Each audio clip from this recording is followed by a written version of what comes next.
What's up, guys? Welcome to the Bomb Squad. We're out of Eternia, or are we? A connection today? We'll get to it. But today, because it's the summer of blockbuster, like we said, we're covering blockbusters, little known, underrepresented on the Bomb Squad. And so today, in honor of a movie coming out this week, we're going to talk about A Toy Story.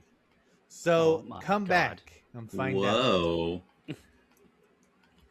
What's up, guys? Make sure you like and subscribe to our shorts page. Right now we have Humble Spirits on there for a limited time, maybe, but go check it out, the documentary about fighters. Also check out our other films like Empty Space, Borderland, and the last ones. Those are on Tubi and other streaming services, including Screenbox. Go check us out. That would really help. That supports us a lot. Also, if you want to like and subscribe, you guys have been doing that, but continue and then comment. That would be helpful too, but you don't have to. So yes, let's get back into the show. What's up, guys? What a very concise commercial and intro that I just did. I'm going to give myself a round of applause. I should have like a soundboard that I could just press. Like a little clacker toy. Like Yay, a little clickety clackety. Like what a small intro. Yeah. Yeah. We could get tambourines. We do need a these small soldiers. That's what this thing needs. But anyway, so today we're covering our summer of blockbusters. And as you know, Toy Story comes out this Friday, I think, if my calendar is sometime correct. Soon. Yeah. Yeah, it's around. this Friday. And It's because it's this sphere. Friday, we're covering a movie that is all about toys, which we should have done Toys by Robin Williams, but no one wants that to be would've been a punished good for one. that. So today we're covering 1998. Sorry, 99. We've moved past. Yeah. you. We're a little before our time. We're outside yeah. the 99 sphere. Yeah. It's fine. We're talking about It's fine. Small Soldiers, directed by Joe Dante, written by Gavin Scott, Adam Rifkin. Isn't Adam Rifkin like a serial killer? No. and a that's screenwriter. Yeah. Someone else named Rifkin is the serial killer. Adam Rifkin wrote Zoom, that Tim Allen movie where they're all superheroes. Oh, He wrote a I remember lot that of one. kids' movie. Mouse Hunt is probably his most beloved yeah. movie. But yes, Adam Rifkin also wrote this movie, Ted Elliott. And it stars, well, we'll get into it as we go along, but it literally stars every single star from the 90s. Yeah. Gregory Smith, who you know from, isn't that guy in Hocus Pocus and stuff? Yeah, and He then he was is- in like a long-running show called Everwood on Yeah. the WB. I remember that coming out for like a long time. He was in The Patriot, which even as like a Yeah. elementary definitely. school kid, I was like, this doesn't seem historically accurate.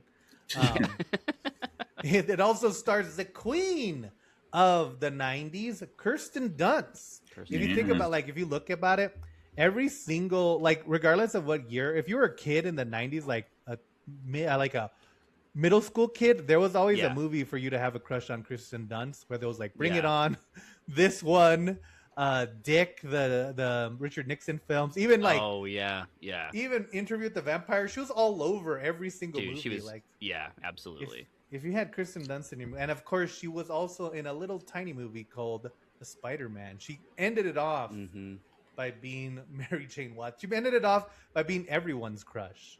But yes, Kirsten Dunst is also in this movie, one of her first roles. And then David Cross. Everyone has a crush on David Cross too. I know, Just I kidding. do. We all hate him. Cross Jay hot off Moore. Men in Black. I another like small it. They- role. Yeah, Men in They Black. really should have had Jay Moore as Bob Odenkirk Alvin and the instead Chipmunks. to just have the They two should of have them, replaced, you know? because they have Jay Moore and David Cross, and they're playing like these two bumbling execs. They should have gotten Bob Odenkirk and gotten David Cross the hell out of there. Josh You don't Allen want to doing read another Mr. way. Show. I know. Show. It also stars one of the best, and if you've seen a Joe Dante film, you know he was going to be in this. Dick Miller, who you probably don't know, but if you saw his face, you would. Does he play the dad? Kevin Dunn plays the dad from Transformers. Yes, in And a he very did a billion similar role. He was also in Veep. He was in like he was in Stir of Echoes, one of he's our great, first yeah. episodes. Yeah. If you Great needed like a character kind of actor. angry dad who could be loving, you get Kevin Dunn. Exasperated suburban dad, yeah. And- He's like the most Dave looking guy. Like he just looks like Yeah. he's named Dave. Like he has Right. slicked back hair, 90s dad. Perfect. And of course, the king of 1990s culture. He's a groundbreaking cultural renaissance man the one and only Mr. Denis Leary is in this film. Of course. And we haven't even talked about the voice actors yet, which is a whole nother bag of celebrities. Because you have Phil Tommy Hartman? Lee Jones. Phil Hartman. Phil Hartman is in this, but so Phil Hartman made this movie, and then he was killed tragically before it came out, and so he's kind of hidden in the marketing. But yeah, this was Phil Hartman's one of his last performances. And his wife is Wendy Shaw, she's also the wife of the crazy guy in The Burbs, Joe Dante, and she's Francine Smith on American Dad. So she's just been playing that role her whole life. You should really preference a sentence that starts with Phil Hartman's wife and then other things that aren't related to. The wife in the film. Yeah, there you go. Yeah. But the voices of the toys, which this movie's about toys, we'll get into what it's about. We have Tommy Lee Jones as the main bad guy. We have our He-Man connection, Mr. Skeletor, Frank Langella as Archer, Ernest Borgnine, Jim Brown, Bruce Dern, George Kennedy, Clint Walker. It's just so many. Sarah Michelle Gellar plays a Barbie stand-in along with Christina Ricci. So yes, it literally had everyone you could ever think. If you think of 90s, this movie had everyone. And so, I don't know, whose turn is it to talk? I think it's William's turn to give us a one-sentence breakdown of Spall's soldiers. Let's see. Not like Josh's last time, where it's like good guys fight bad guys. That was true. It was a true thing. Desperate toy makers put weapons chips in toys that come alive and terrorize a neighborhood, essentially. Right. Pretty much. And I'm glad that you kind of framed it as that, because that's going to kind of be a through, like a line that goes through the entire... like a through line. Yeah, through line. Thank you. A thorough line. I said it better. Sorry, I'm trying to change the way we talk and add new... turn the phrases, expand our vocabulary. Yeah, I'm sorry. Sorry that. I mean, I'm sure William Shakespeare's friends also corrected him when he was creating magic. Also, one piece of trivia that I thought was cool. They did. They were writing him. Yeah. If you saw Shakespeare in Love, you knew that it was Ben Affleck, and he should have listened to him. The best part of the trivia was that originally, because like the toys in the movie, one of them are soldiers, the other ones are like alien monster things. The original idea for the soldiers was that Joe Dante wanted to get the cast of Predator, so he wanted Arnold and like Carl Weathers, Shane Black, and all them to be the voices. And I love that idea. I don't think it would have really mattered for teenagers in 1999. It's irrelevant. But I also love that Joe Dante, no connection to Terminator whatsoever. He just wanted, like, he was like, let's put the Predator the way guys. With the toys vision. Yeah. Is that what you're talking about? Yeah. Yeah. But anyway, so let's get into this movie. This movie was a bomb. It was a pretty big bomb. It kind of made its money back in VHS, but it was a pretty big bomb. It's not really that remembered today. That's why we wanted to talk about it. It is an interesting idea, but let's get into it. So the movie, and this is kind of one of the things, is that the movie starts off and we're in the toy company. And they just got bought out by a rich billionaire guy. And guys, this is the 90s. So just because he's a rich billionaire guy does not make him a bad guy. It makes him a truth teller, which is what billionaires still want you to believe. But let's be real. They have experience. And so they're nervous. It's David Cross and Jay Moore. They're the two kind of bumbling execs who are supposed to be presenting these toys. And they both have like a new line that they want to present. Yeah. And so they're meeting the new executive who's played by Denis Leary. And also, here's a weird thing that I think is kind of funny. So at the very beginning, Jay Moore and David Cross are like in their office. They're like nervous, like, oh, what are we going to do? And then the secretary comes in and she's like this kind of plain Jane older lady, which it's relevant what she looks like, because then Jay Moore spends the entire walk to the office sexually harassing her, like hitting on her the whole time. Yeah. But I'm like, and he's kind of making it seem like she's like a trophy secretary, like they hired her just for her looks. But she does the majority of the work in this movie, so I'm like, why? Like, what was the point of this role? I think it's supposed to be like shorthand, like David Cross is the nerdy, like I don't know my glasses one, and Jane Moore's the kind of like, hey, I'm the office. I want to be Denis guy. Leary.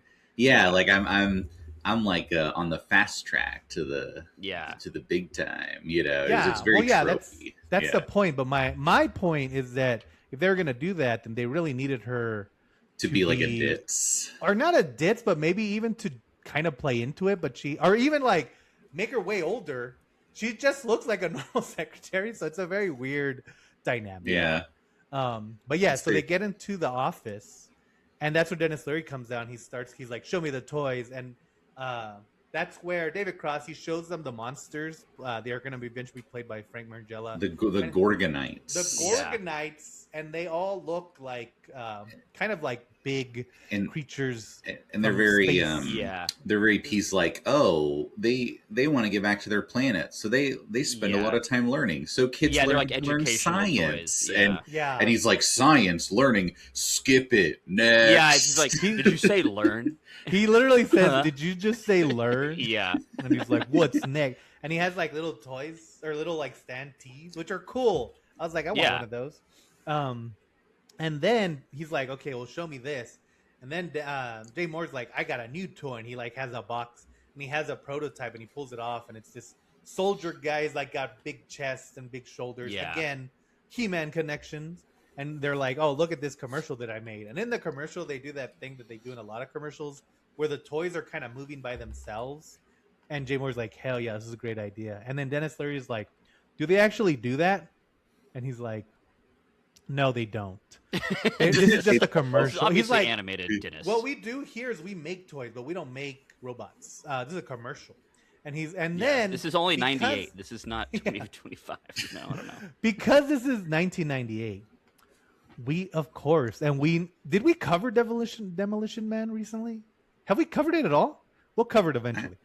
Okay. My point is that if it's 1998 and you hire Denis Leary, he's getting a rant, and he goes off on some rant about how like he hates false advertising and he hates like he's tired of seeing Toyotas drive up Mount Rushmore and park on Abraham Lincoln's head. Yeah. Which is like, I always loved that line as a flavored kid. coffee, please. It's very standard. He can't but I also like, can a truck drive up there? Like I thought it was just a logistics problem, more than a technical one.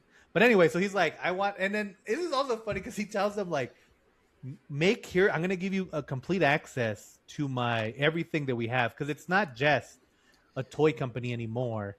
It is now Global Tech, which specializes in weapons, everything. Yeah, they never say why.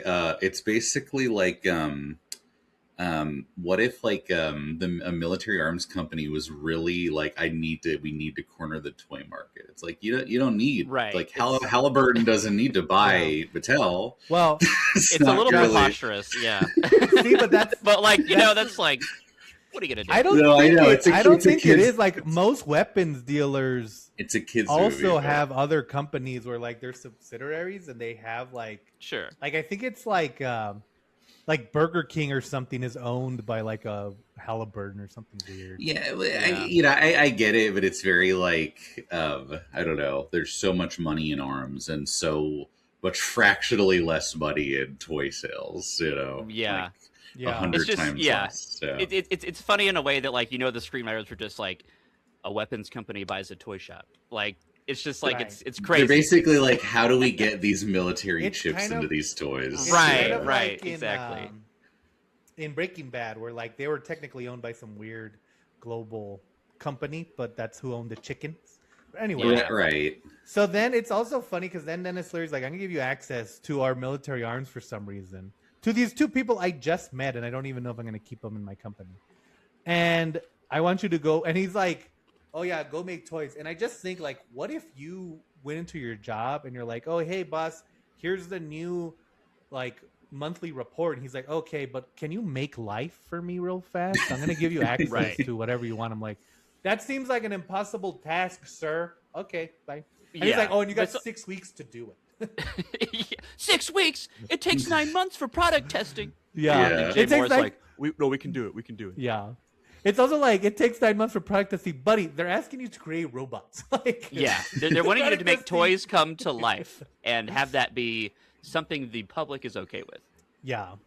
So as they're leaving, they get this password to go everything, and the password is Gizmo, which is a reference to Gremlins. There's a lot of gremlins in this. And so then it cuts to Jay Moore in the most 90s we don't understand computers at all scene. Dude, I love this part so much. He types into the computer microprocessors, and then he types into computer a lot of them. Yeah, state of the art. I know. And he puts surplus. And then the computer's like, we know exactly what you want. Yeah, there's one option, the X1000. And also, that's the only explanation we're really gonna get. Like these, in the 90s, microprocessors were just Skynet. Like they could do whatever you needed them to do. Right. Yeah, it's like not, that. It was infinite technology. They're not even like plugging it into like a robot. It's like literally the same plastic doll. You just put the chip in it, and then somehow that. It's which is like also literal. like it's basically magic. The doll's mouth moves, like they go up and down, and it's like, how did you guys make them do that? Like, right. What is but it doesn't matter. They have a magic machine that directly in the next scene laser prints these toys out of like a magic goo. They have and they're like printer. Huge, dude. When I was a kid, I thought those toys were like the coolest movie toys I'd ever seen in my entire life. And they not only like, because when you make a toy, there's a He-Man toy over there somewhere. When you make a toy, like it has articulation, so it has to like, you have to make it in parts so that it can move its arms. Not these toys. Right. Yeah. No. The hinges are somehow molded inside the other plastic. Yeah. They are made like robots. Yeah. Yeah. And so and it's all okay. And I mean, this does come back at the end, but it's also like nobody seems to be that freaked out that they've made these little robot killer machines. Yeah, this would change the world. It leads me to believe, like, A, if you're a weapons company, why are you wasting your time? Kind of what you get, like, why are you wasting your time? Or B, and we don't see them because we're in a small town, but could it be that in this universe, Terminators just exist, and that's why nobody really cares? Like, I mean, what if there's just like just robots walking around? Right. Like toys, who cares? Yeah, it's kind of like the HBO show Westworld, where at the end of one of the seasons you find out like, oh, this is all just so they can advertise to people better. You're like, what? It's like this is such a complicated way to do that. You're going above and beyond, my friend. It's bad. It is kind of like the whole point of it. It's like the reveal for like this. It's one of the reveals at the end of one of the seasons. It's kind of like how in Batman Forever, the Riddler's plot is to like take over everyone's brain so he can give them better advertising. And it's like, I feel like you can do better. You can do other things with this. Like, just do some market research. Like, figure it out, man. But so then we cut, and then we completely get rid of that whole plot for about an hour and a half. And so the toys are about to be released. They have like a soft opening, and so Dick Miller plays one of the truck owners, and he's like gonna drive it. He's driving it around, and he's gonna start delivering it to the stores because it's gonna come out like I think the Monday. This is the weekend before. Yeah. And so he runs into Alan, the teenager. If you're a kid in the Abernathy. 90s in a movie, 90% chance your name is gonna be Alan. And you're gonna have the JTT bowl cut. Yeah. He's got like the cool flannel and like because Kazam. I know this is random, but Kazam came on automatically after Small Soldiers, which also features this vibe. But every kids movie in this era had a kid on a bicycle, stressfully driving somewhere really fast with like fun, whimsical music in the background, and that is like such a vibe that like I would die for that vibe. Here's the thing, guys. Alan, he's not your normal kid. He's a bad boy. He's trouble. Because he's been kicked out of 2 schools. Which is not also one, like, but 2. And they don't really tell you that. They don't go into it that much, but it's like, what was he doing? Like, it's very hard to get kicked out of a school. But they had to, if you, again, it's such a trope that like in the 90s, everyone who like they had to prove he was a bad boy, he at least gets kicked out of 2 schools. Like, definitely. Heath Ledger in 10 Things I Hate About You is also a bad kid. The kid in Hocus Pocus has also been changing schools. It's a lead. But so Alan They got did. in trouble. They He's at his actually new did school. say there's one line where she's like, because later in the movie she's like, "Wait, did you call in those bomb threats?" And you're like, "Jesus, Oh yeah, he and he's kind like, of "That's when I deserved got to caught." be kicked Yeah, out of school." I know. But it's like crazy. that's not all he did, but that was one of the things. I'm like, that was just Yeah. the one thing that people know That you seems for. bad, yeah. Yeah, So- you're a That's bad pretty bad. kid. Alan, his dad owns a toy store, and again, because this movie is kind of written it's very tropey. So the kid's dad can't just own a toy store that like they're getting the toys. No, the kid's dad owns an educational toy store, and he doesn't Yeah. like war figures or monsters. He would He like was the ahead of his Gorgonites, time. yeah. Those are actually pretty big, at least here at Oregon. Yeah. They are everywhere now. So he was ahead of it. you And know? true to life, as a kid, when I would walk into the store, I would be like, "What the fuck is this bullshit?" Yeah. Do they have and Fool's so- Gold somewhere I can look at? I'm looking at Yeah. Fool's Gold. Do you have any big buff guys with swords? That's what I'm looking Yeah. for here. I'm a teen and I'm straight. So as all straight teens are. But anyway, so they're like, "Hey, let's get." Oh, but the dad's going out of town again. Another joke. I keep saying trope, but another thing about Joe Dante. You have to wonder, like, Joe Dante, was his dad just constantly at conventions? Like a Because traveling all the- salesman. like, in Gremlins and in this movie, going to a convention is a big part of it. And I'm like, I don't think my dad ever went to a convention once in his life. Yeah. But there's a big toy convention, which they do have. It is crazy because So- the whole thing is the son's like, "Hey, I can run this store." It's like, well, you're like 14, so I don't Yeah, it think seems you bad. can even Yeah. legally just be here by yourself all day. Right. Oh yeah. No. Yeah. Yeah. And so Yeah. That's It's like Yeah. it's a vendor licensing issue. You it's know? kind Right. of like, like in 28 Days Later, where they're like, he's too young to go outside. And then the whole movie's proves that right. Yeah. But Don't so, give him a taste. But he's talking to Dick Miller because Dick Miller's giving him some boring toys. And he's like, "What are these?" He's like, "These are the Commandos and the Gorgons. They're new toys." And he's like, "Okay, what if you give me one set? I'll sell them this weekend, and then by the time Dad comes back, he won't know about it, but we'll have made a lot of money because these things seem super cool." Which is like such kid logic because even Yeah. if he sold all those toys, he's gonna make like $300 maybe. Right. Yeah, And it's like that's it's not the gonna save 90s, the store, they're my not- guy. Like I don't Yeah. know. But also, like, this is a small town, so it's like, how much business are you guys doing? $300 could be a whole month. And it's a nice store. Like this, It is very the rent cool. on this store It's is very like large. it's got to be Yeah. astronomical. They should have had them live above the store. That would have made more Yeah, sense. yeah. But they do live in a nice house. So anyway, so that's the plan, and he's going to do all this, and then, so he starts like unboxing the leaders. He sees Chip, which is Tommy Lee Jones. He's the big soldier guy. He takes him out of the box, and he takes Archer of the Gorgonites out of the box. And they kind of start talking to him, but they haven't revealed how sophisticated they are yet. Yeah, They're just kind of giving hints, and Yeah. that's right when, now they're just like cool toys. They're just like interesting toys. Yeah. and that's when Kirsten Dunst comes in, and she is dating an older man for some reason. Yeah. It's the. She doesn't have to be Mentions older. later. I'm not saying this doesn't happen because they're both like 14, but it's like so she's 14, so her boyfriend's like 17, 18. It's Yeah, I he's know, it's driving. like- He's driving a motorcycle. It's one of so- those Yeah. senior dating a freshman where you're like, that shouldn't Okay. be what's Yeah. going Yeah. on. Yeah. Yeah. But she comes in and she's like, "Oh, it's my son, or my son." She's My- very old. She yeah. says, "It's my, This is my This is 10-year-old son. yeah, it's my brother's birthday, and I want to get him a toy." And then she sees the convention. She's like, "Oh, save me one of these. I want him real bad." And then, oh no, this is the next day because this is the first day where Alan he unboxes the toys, he checks them out, and then he hides them because the dad hasn't left yet. Yeah. And that night is when Chip gets out and they start breaking all the shit Yeah. in the store. And so he comes back the next day and he's like, "What? All the stuff is broken. How could this have happened?" And then that's when Kristen Dunst comes in because she wants one, but he's like, "I don't know. I think they're broken."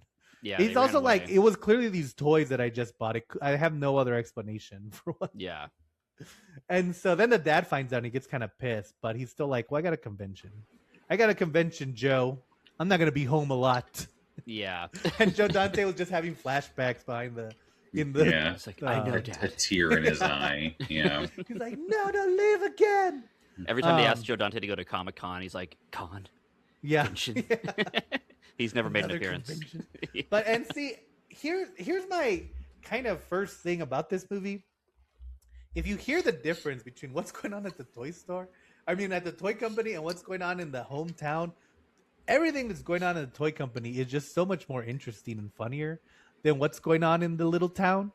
And so you kind of want to get back to that. I feel like they shouldn't have spent so much time. Like, did we really need 10 minutes of them at the toy company, like kind of going through the process of green lighting the toys? I mean, no, they could have David Cross. I mean, I don't know. I mean, David Cross and Jay Moore. Like, okay, so I watched this movie like a lot as a kid, so I accept everything as like complete fact. Here's how it happened. But like they could have easily like just had it all in words. Just be like, they made these toys and then they shipped the toys out. They don't really even need Jay Moore and David Cross are relatively useless in this movie. I think it's just like he, because like in Gremlins 2, you have so much comedy business at the building, and it's almost like he wanted to do kind of a similar thing to be like, oh, we want these like office politics to it does feel like he really wanted to lay down, but like I just imagine like reading the script and you're like, okay, so Global Tech has bought Heartland Toy Company and now they're gonna have their board meeting and they're presenting, where are the robots? Like, are they gonna fight each other? What the hell is going on? Why am I learning where about are the soldiers that are small? The corporate takeovers of this world. But it is funny. So then they find out and the dad leaves and they're like, okay, we got to figure it out. And pretty much after that, it's just kind of the toys starting to take over. And like, obviously Archer gets into Alan's backpack and they become friends. They think that the soldiers destroyed all the other Gorgonites. So right now they think it's just Archer. And by me saying that, it's not gonna, like, eventually we'll find them, but for now it's just Archer. And so they're dealing with these soldiers who are going kind of crazy and they're like trashing the store. It's kind of like the Gremlins section of the movie, Yeah. And they make their way to Alan's house too after they finish with the store because they want to kill Archer because they think Archer's the last one. They think Archer's the last one. And this is funny because this is actually would be why they should just live above the store, because there's so much time spent going to and from the house. Like he has like 3 arguments with his dad about whether or not he's old enough to run the store, and you're just like, just get to where they're like fighting, please. The soldiers, And there's also like, so they get to the house and Alan starts like having to fight him, and he's like, he fends them off, and then he tries to tell his parents like, hey, their robots are alive, and the parents are like, that's crazy talk. Get out of here with your kid nonsense. But see, they get really Toy Story on it because like every time he needs them to be alive, they like either disappear or freeze. He does try to show him Archer, and Archer doesn't talk. And then afterwards, he's like, why didn't you talk to my parents? And he's like, you told me to shut up. Right. Yeah. Yeah. It's such a like. Come on. It's so like because they have Archer kind of be the smart one, but he's also a toy. So he almost is like whatever this scene needs, because we even see like learning history on the internet and stuff like that. Oh yeah, and that is because there's a point where he's by himself and he's like reading the computer and he's like going through all the he's going through the web and he's like learning everything. And then at one point they make a point to stop at Watergate, and I'm like, I'm so glad that he got to Watergate. I know. I saw that too. It's like in big orange letters. I feel like it like for a long time Watergate was just like synonymous with like history. Like you're learning about like, every time you see like someone learn about history, they always for some reason see Watergate, and they always see at least one explosion of the nuclear bomb to be like, look at they've learned in the Fifth Element. That's all she learns. Yeah. And so he learns, and he's like, "Wow, that Nixon guy." But see, that's funny because like later they learn they don't know what like windows are. Right. Like, you should have. You learned history, but not basic like physics. See, I don't know. Here's another kind of issue I have with this movie is that Archer, especially when compared to Gizmo, is way too boring of a character.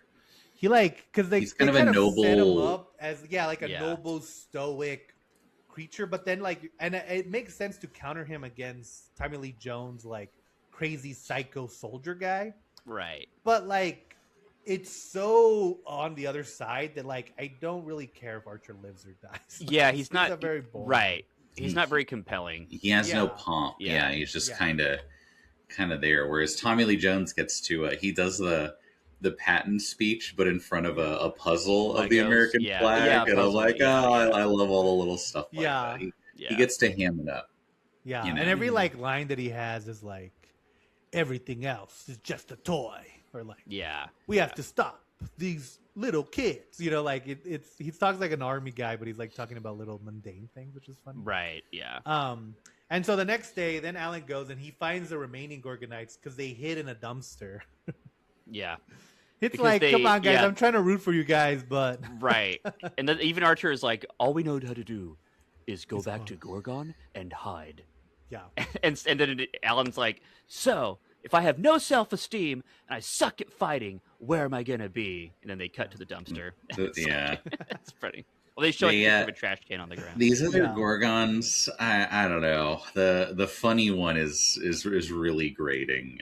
There's like a 10 he's like a 50s one. Comedian. Yeah. He's like, hey, what are we doing? What are we doing? You know, just like he does like a lot of because there's also another one who's like Eeyore. He talks like he's like, hey guys, want to go to the store, and it's like, guys, I'm kind of rooting for the soldiers at this point. You guys are so boring. Right. Like, what are you doing? Yeah. This does very much feel like Joe Dante saw Toy Story and didn't like it, but made this movie kind of spitefully. I kind of feel like, I feel like since Gremlins, Joe Dante can only make movies out of spite. Like, it seems very like, look at what I'm doing, you know? Yeah.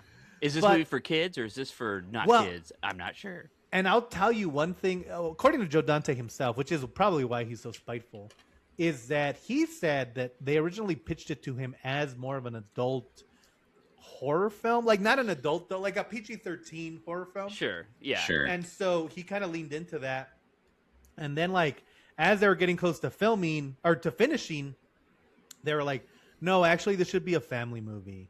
And so he had to cut out a bunch of stuff. And you can tell because it's pretty oddly dark, but also very tame. You know? Yeah. Like as a kid, I didn't really notice. I was just like, oh, this is a weird movie. But like now watching it as an adult, it's like, and we'll get to it, but there are some scenes towards the end where you're like, damn, this is like kind of weird. Because the soldier, or a Chip, he breaks out all the other soldiers, and they like try to use their plastic guns, and they don't work, obviously. And he's like, we need to get new weapons. And so they like put like a steak knife on their arm, like as a real weapons, hardcore. Like at one point they're shooting razor blades. When they have the nail gun, the nail gun. And they shoot those like corn stabbers at people. Yeah. Yeah. And while that's happening, like they're literally tapping. They like find out that Alan has a crush on Kirsten Stewart. I think his name is actually Christy, and they're like tapping her phone line. And while all this is happening, the Gorgonites are like looking at pictures online, and they look at Yosemite National Park, and they're like, "This is Gorgon." Right. We need to go here. Let's go to Gorgon. And I'm like, send them the Gorgon, man. Just get them out of here. And then, like they keep on doing this thing with the Gorgonites. It's specifically Archer, where like so he goes to the window. We're talking about windows, and he's like, "Gorgon lays beyond everywhere." And then he's like, "No, that's just outside. That's Christie's house, and in the mall." And then he's like, "What about beyond that?" And he's like, "I don't know." But then he says, Archer keeps on saying something about like just because you can't see it doesn't mean it's not there. Right. But it's supposed to be this kind of like mystical sounding line, but it's literally about a land that doesn't actually exist. Right. And I don't know what the theme was for that to come back into the movie. Yeah, because you would think that maybe Alan is a representative, like someone that they didn't take, like that they kind of brushed off because he got kicked out of schools, and he's showing them that he can do it. But honestly, Alan doesn't really change in this movie at all. He just kind of like deals with all this stuff. Right. And everything kind of works out in his favor. So it's a very weird, like, why are we reiterating this multiple times? It seems like he already changed. Like, it seems like he actually is reformed. Yeah, like he was because he's not a kid who calls in bomb threats in this movie. He's like a pretty good kid, you know? Yeah. So you think the parents would notice.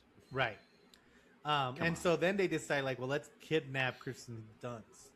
And so they go, and then they go and they find the son, who are the brother who was supposed to get the toy, and he's like, wow, they got me a whole set. And her parents are Phil Hartman and the other lady, Wendy Shaw. And so they're obviously, and Phil Hartman plays the same role he pretty much played in Jingle All the Way, where he's like the rich guy who's constantly buying the new state of the art stuff, you know, all the cool, and he's like, he always has a war movie on TV. He's like, I think World War II is my favorite war. I love that line so much. It's the quintessential '90s conservative dad. The dad. And then they get drugged. They get drugged with, because they put it in their drink. And then, see, here's another thing. Like the soldier's like looking at them, and you see his point of view, and he has like red Terminator vision. Yeah. And he looks at Phil Hartman and says, moron. It's like, man, you're pretty judgmental. Dude, that's so 90s. That's the most 90s joke ever. That's so good. And so they put him to sleep, and then they go upstairs, and the son finds them. He's like, wow, these are my favorite toys. He does not mention that they all have like a blade strapped to their arm. Right. And they're out of the package, which I would have been bothered by that as a kid. I don't know. Yeah. I'd have been like, where are the Gorgonites? Why would you get me only the bad guys? Yeah. I guess in this world, they're bad guys are the soldiers are the good, right. And that is that's also out of its time, being like, hey, the troops are the bad guys, actually. Yeah. No movie before 1998 ever did the troops are the bad guys until Small Soldiers. Yeah, it was the Joe Dante breaking that ground. But so then they're like, so then the soldiers attack the kid and they hog tie him. It's like, I don't know if we needed to be this rough. But that's what I'm saying. Like, I feel like this that's is part of the tone. That's where it goes back and forth, because in this family movie, you would think that he'd be kind of like maybe put in a closet and locked away. Yeah. But to be hogtied seems like a pretty bad punishment for a kid who really was only excited about his birthday and toys. Right. We're kind of getting into like Fincher territory with like this closet situation. Yeah. Yeah. And then it gets even crazier. Yeah. So, and this is my favorite part. So they sneak into Kirsty's room and they find like she has a million Barbie dolls. Like Barbie, but Barbie adjacent. And I do, because this is another like, this is clearly an adult movie, because he's like, 3 days shore leave, sir, and he's like, no. It's like he can't sleep with these. So I have a question before we get into this part right here. At some point, Alan Abernathy calls Globotech and leaves a message saying that the toys have ruined everything, and then we go to talk about the chip, and I think that happens before this part. You think that happens before? I thought it happens right after, but no, go ahead. It might. So. They go. So Alan leaves a message at Globotech, and then we cut to David Cross and Jay Moore, and David Cross is like, "You put weapons chips in toys," and then they go. And real fast before that phone call is to Sherry O'Terry, just to keep the. Yes, that's right. Keep the '90s going. Just 10 out of 10 performance. And so they go and talk to another Deep Space Nine connection. I believe he plays the holographic doctor from Deep Space Nine. Oh, Robert Picardo. And a Gremlins 2 connection, obviously. There we go. And he's telling them about the chip, and he's like, the X-1000, it's a perfect chip. Whatever you put it into, it learns. It's not artificial intelligence, it's real intelligence. And the only thing that kept it out of mass production was that it can be killed by a nuclear bomb. And it's like, a nuclear bomb can kill most things. But so what we've learned is that whatever directive you put into this chip, which is either get to Gorgon or kill Gorgonites, the chip will just make itself infinitely smarter. And it's like a supercomputer that is now in these toys. And also because Alan is starting to side with the Gorgonites, they are starting to label him as a Gorgonite as well. And most human. Right. And also the thing, too, where, that is a very funny thing where, because they're like, we couldn't use it for the military because an EMP will shut them down, and that you can get those from a nuclear blast.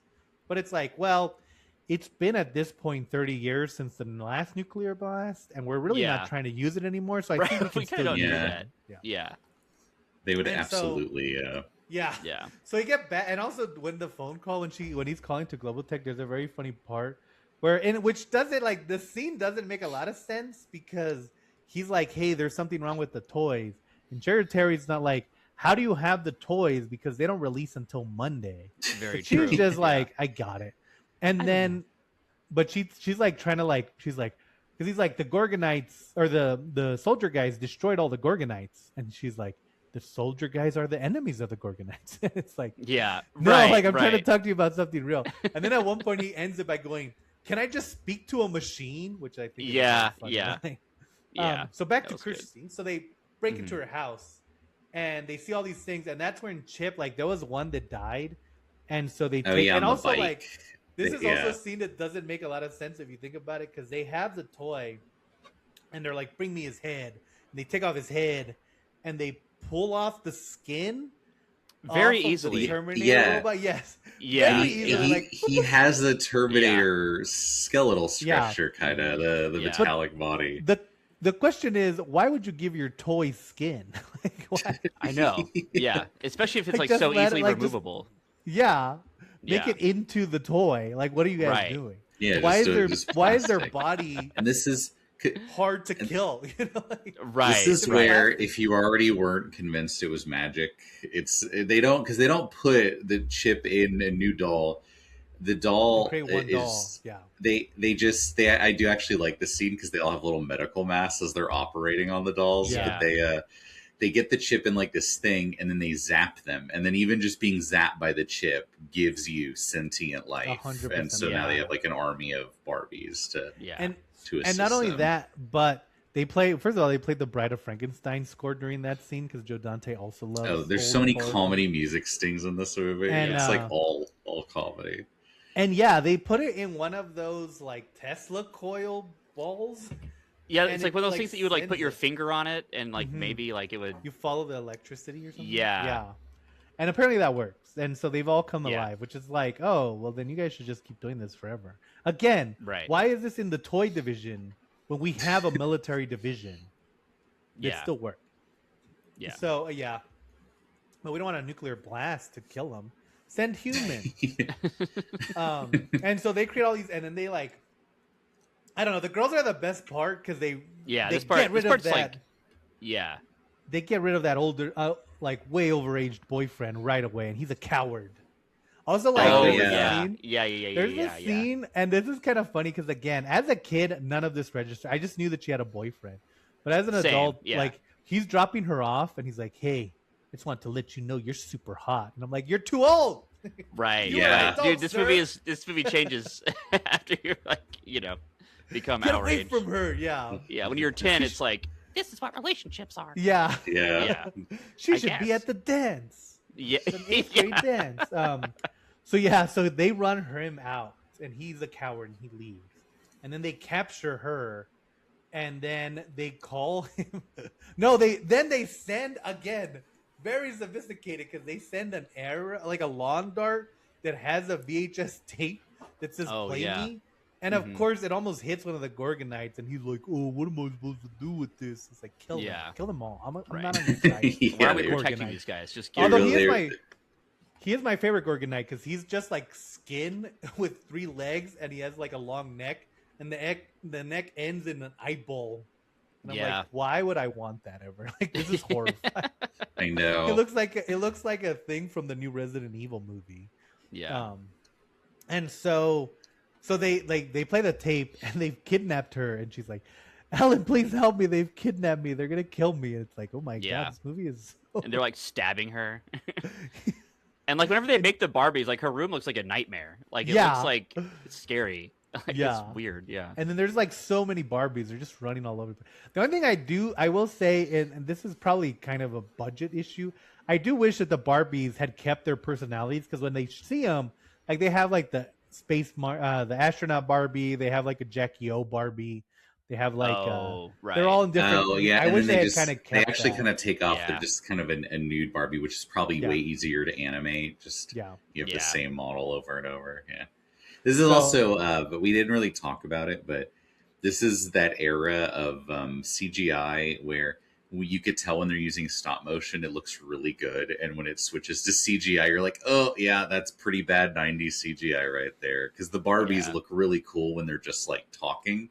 And then when you see him have to jump and stuff, and it's CGI, like, oof, yeah. Yeah, it's really hit or miss. Like sometimes up close they look pretty good. Sometimes up close they don't look that good. Sometimes when they're moving they look good.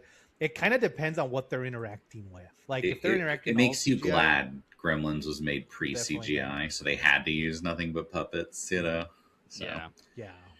So they kidnap her, and now Alan's got to go save. This is the climax. And then also, for some reason, David Cross and Jay Moore get there. Yeah, like every character just shows up, like at the house to like help at the same time. Yeah, it's very like all right. Too. Yeah. Yeah.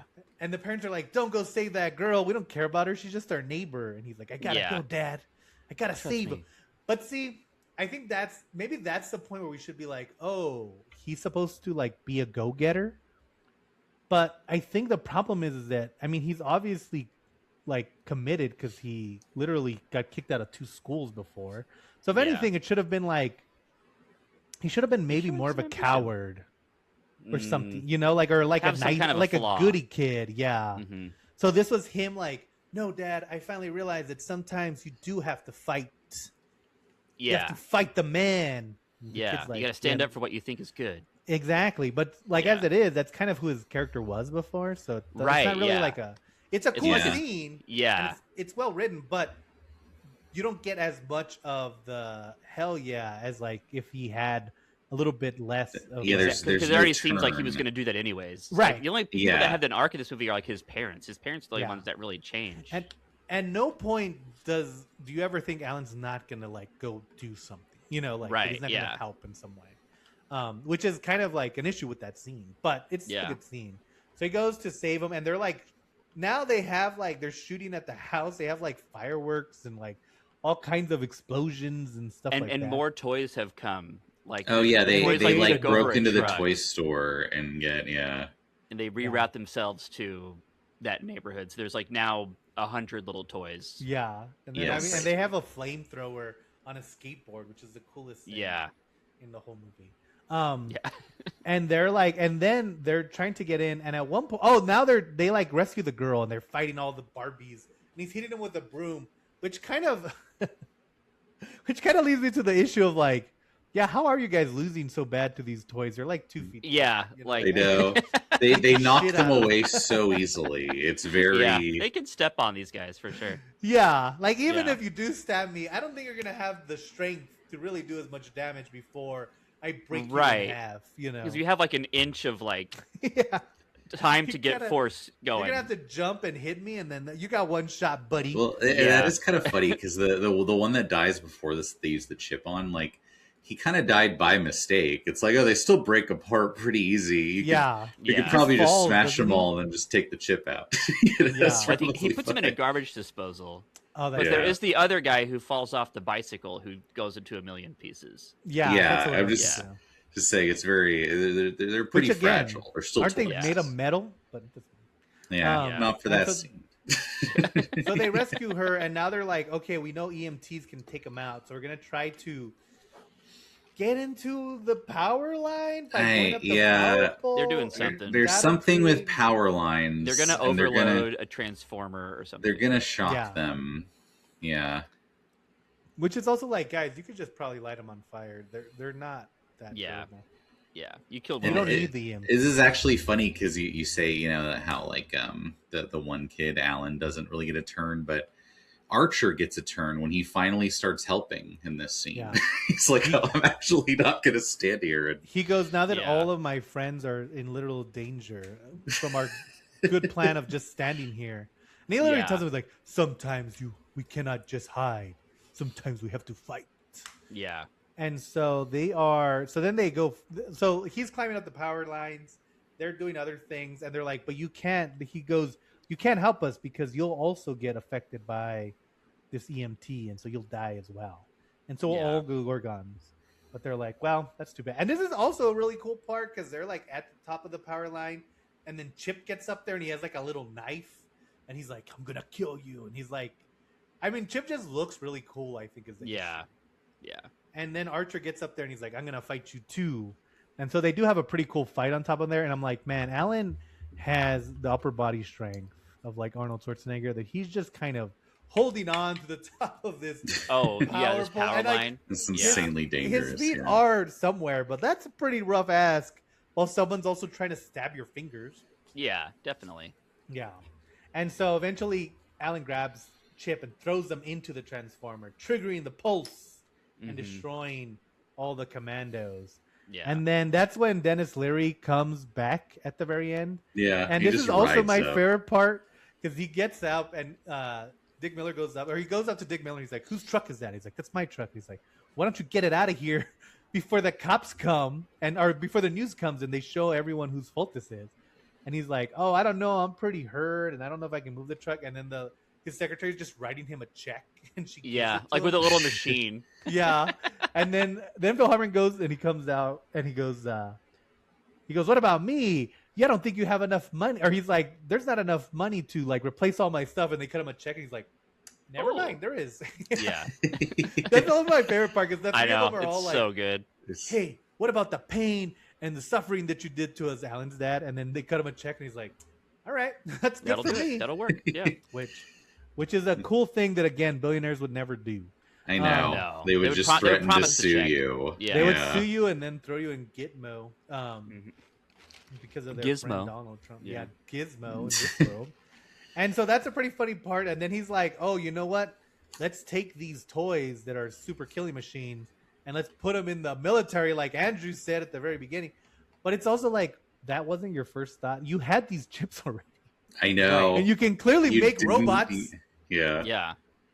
Just put them in drones. That's what we're doing now. I would have liked to see a sequel where now they're just at war and there's like 6-foot tall chips and they're just like attacking monsters.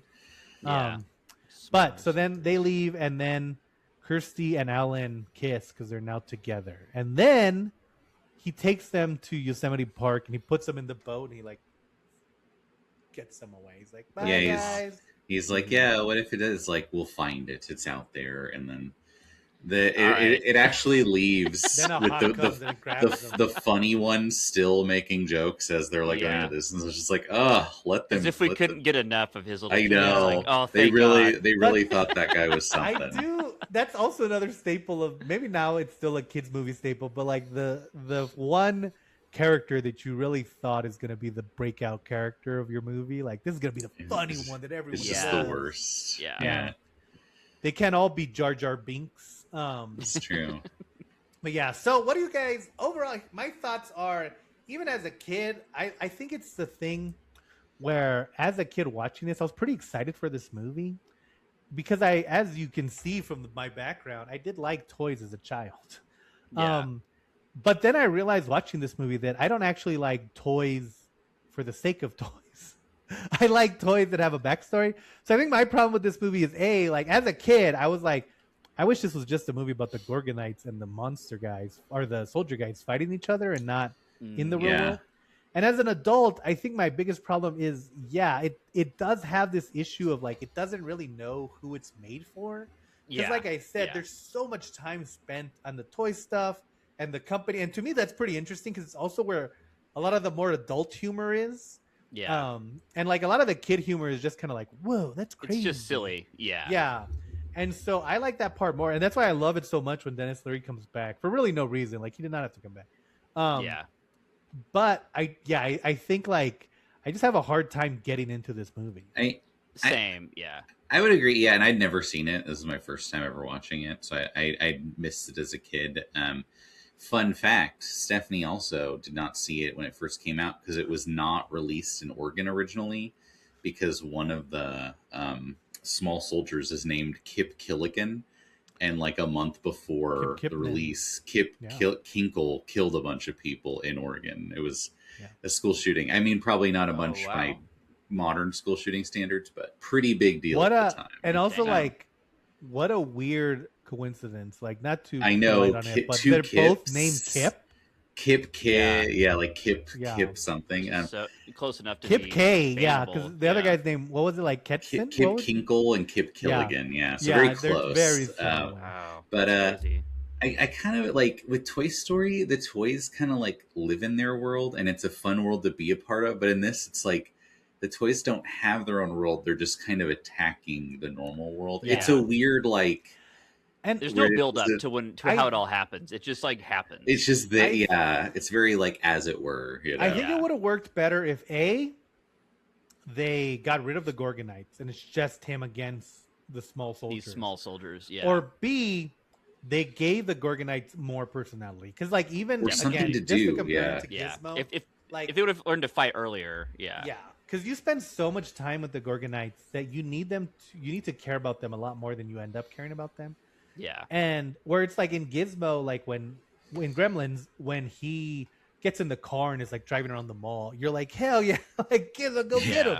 And like even then when they're like he's fighting with the dog over the food and stuff like that, like he has so much personality. And I think part of it is that they can't do that with these because the toys, I mean, obviously they're not going to eat, they're not going to like really feel things, so it's harder to like add personality to them. But again, they were about to get a pretty good idea of it because Toy Story does everything that I mean, they don't do anything I just said, but you care about Buzz and Woody and even the Slinky Dog. They have a community that you like. There's some more richness there. Yeah. Now, if you had asked me, Andrew, it is the 90s. Are you still going to care about Buzz and Woody 5 movies later in 20, 30 years? I'd probably be like, not me, but maybe someone else who loves Disney. Not me, but apparently enough to get a number one hit, I'm predicting. Yeah. Oh, it's going to do crazy numbers for sure. Yeah. I think it's like nobody really knew what to do with this movie other than how to market it, because the marketing of this movie is really good.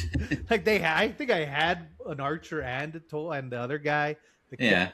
It's like built in. The marketing's built into the movie. They're literally toys. See, that's the problem. Again, this is going to be an Andrew How to Playtime review. Is that Andrew's thoughts on toys? Yeah, the toys had like the fake points of articulation, which is very hilarious. Like, just give him the real articulation guy. Yeah. But so, like, what is he gonna fight against He-Man? He looks like a toy. So, Andrew had a 8th grade. Andrew had a 6th grade toy review. Does not let me immerse them in the world of Castle. Doesn't gel, right? Because the whole movie they're from is about how they're just toys. I don't know. Yeah. So your options are to either ignore the fact that they still look like toys in toy form, or just play small soldiers all the time. We're just beating them like toys. Yeah. So no. Back to our regularly scheduled program of the movie. It just doesn't quite work. I don't know, conceptually, and I think Joe Dante would agree because he almost feels like there's just kind of it's at odds with itself. Like I think if you asked Joe Dante if he hated any one of his movies, his answer would always be yes. That is true. Just seems like that kind of guy. But yeah, I don't know. I mean, it's a fun time. It's kind of cool to see this kind of definitely a cultural artifact too. I was pretty excited to watch this whenever we brought it up. So like, this was like this was a big VHS for me for sure. Like I think I was in like 4th grade in '98, and so like that was like the perfect time to like be into this movie because like I wasn't really concerned about plot. The toys seemed fine to me, and I thought it was funny. I liked all the jokes. But then as soon as I started playing it, whenever I was like watching it last night, I was just like, "Oh man, this is gonna be a slog." Like, should I not have rewatched this? Like, I remember like it was one of those movies where halfway through I was like, "I can finish this tomorrow." It's like, I finished it this morning for sure because I fell asleep. But it's just like, I realized like when I tried to watch it the first time again. And I've seen it before. I saw it in theaters, and then I saw it a couple of times in the immediate. But when I was watching it yesterday or the other day, I remember thinking like, "Oh, this movie." Oh no, I remember like I was watching it and it ended, and I was like, "I stopped paying attention about 30 minutes ago. I need to like rewatch." This like last time you were watching it just now? Yeah. So that's why I restarted it in the morning. Tough. It really is like. I hate when that happens because you have to go back and watch. Especially once they get back to the house. Like as they're in the climax and they're fighting him, it just feels like it goes on forever. Like it really is one of those. You're like, all right, I get it. They're shooting them, they're fighting, you know. Right. See, they didn't need 2 climaxes. Like again, like just kind of comparing it to Gremlins. When they go into the bar, there's like gremlins with guns, there's gremlins playing Russian roulette, there's gremlins like dancing, there's gremlins like swinging on the fan. They're all drinking. One of them is like throwing glasses. So they're all doing different things that are pretty inventive. Here, they're either like running at you or they have that one skateboard, which is probably why it's one of my favorite parts. But there's not a lot of inventiveness in terms of what they're doing to hurt people. Yeah, or like really. fights, blades, you know, that's all they have. Or like when he's doing the speech in front of the American flag, you almost needed more like kind of prop comedy like that of them like interacting with the world, but it's really mostly them just like, running and like trying to get you hit out. They could have done like mousetrap stuff, like elaborate schemes to like trap people, like I don't know, visual things that were fun to see. Or like they should have had the archer and them like making bows and arrows and making traps, because that's what they're made for. Like there's a pretty cool scene where Archer comes in on the eyeball guy and he's like riding him like a horse, and I was like, man, you guys could have used this way more. Like you should have leaned into it. But it's almost like, again, that's why I think that Archer and the Gorgonites are such an afterthought.